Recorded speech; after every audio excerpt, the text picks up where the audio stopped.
Oh my god! Gaming nowadays is trash! Is this you? I know that's me sometimes. And a common sentiment in recent times too. However, it feels that most people don't understand the reason. Let me tell you why. So, what happened? Well, gaming became mainstream. And I don't mean like in the 90s. Several things happened between the late 2000s and early 2010s, and gaming exploded in popularity. To the point that it became a lifestyle, a brand, a fashion. What are these things that happened? I'll go through them as best as I can, because they're all somewhat related. With higher internet speed and the advent of the smartphones, everybody was starting to become even more connected through the net, even the normies. Obviously, YouTube was also soaring in popularity. Simply said, at least to some extent, about the likes of Justin TV, which would become Twitch later.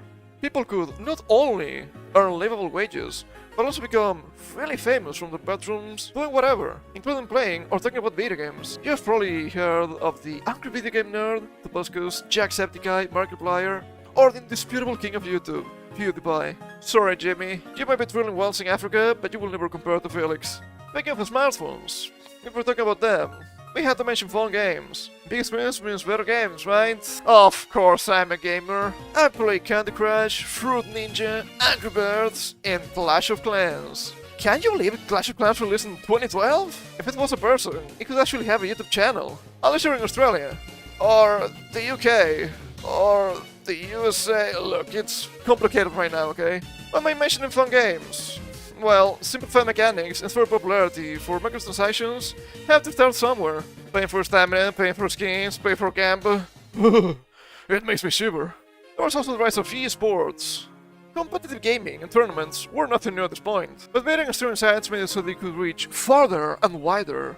This coupled with League of Legends' popularity gave it really inflated prize pools, from around $100,000 in 2011 to $2 million USD in 2012. This was clearly a recipe for success. To understand now what's going on, we have the new celebrities of YouTube, or Twitch, the new sports wall events in esports, the ever-encroaching microtransactions. That means that there are more ways to make money with video games, without having to just sell them, so why even bother with quality? It's no wonder, at this point in time, I saw a huge surge in the usage of the term gamer. Gamer? What does it mean? Aren't they supposed to be players because, well, they play games? That was the case before, but a new and catchy term was needed, even if it meant usurping something from tabletop and war games, because this is how we start a brand. What can we tell to gamers? They see it all the time, so how about a chair? But not a normal chair, a gaming chair. Look, it's so cool.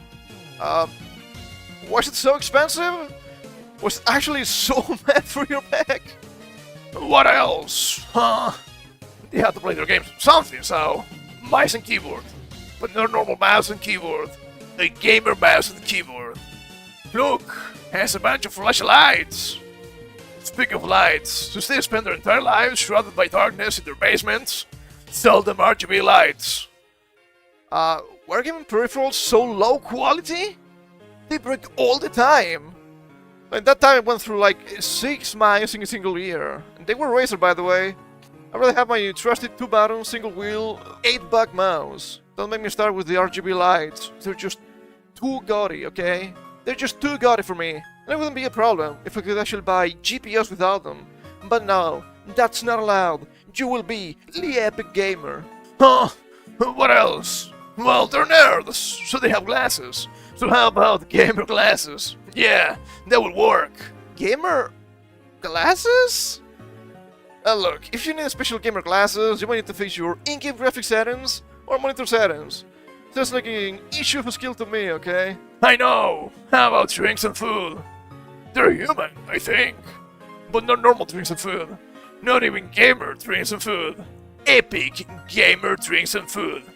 To be fair, I don't know too much about these companies. I think they have like low caffeine products, low sugar, maybe magnesium to help you sleep. It feels a little bit silly for them to use gamer branding. I get that fits the purpose, but it isn't that bad. What? What are you talking about? What do you mean they have bugs in their food? Huh? I said nothing, I guess. Are we sure Mr. Mate is that bad? And then we have the microtransactions. Surely you want to show how great you are as a gamer by buying skins, right? Well, maybe? How much? Oh, I don't know. How much do you have? 20 bucks? 20 bucks for a skin? 20 bucks for a skin? That does nothing. I don't even spend 20 bucks in actual games. Usually. But you're a gamer, right? You will buy all of these unnecessary products and useless playing, right? No. Absolutely not. Such a waste of money. It doesn't need to appear cool. I don't care. Games weren't cool when I was little. I'm not going to start caring about something like that now. But it breaks my heart a little bit. Obviously, this is a lowering in quality, once again. But not only that, it also affects people in a really negative way, especially the young ones. I might understand kids saying that they want to become YouTubers. Yeah, ironic, I get it. Shut up, I'm old, okay? But when I hear kids saying something like, I want to be a gamer. Dude, what? What lies have I told you? You don't need RGB, you don't need skins. You don't even need YouTube Cloud. Little Timmy, if you like games, just pick up your Game Boy and play your Marios and Pokemons or whatever. That's what it's all about, okay? After all, my passion is not a fashion. Just have fun with it.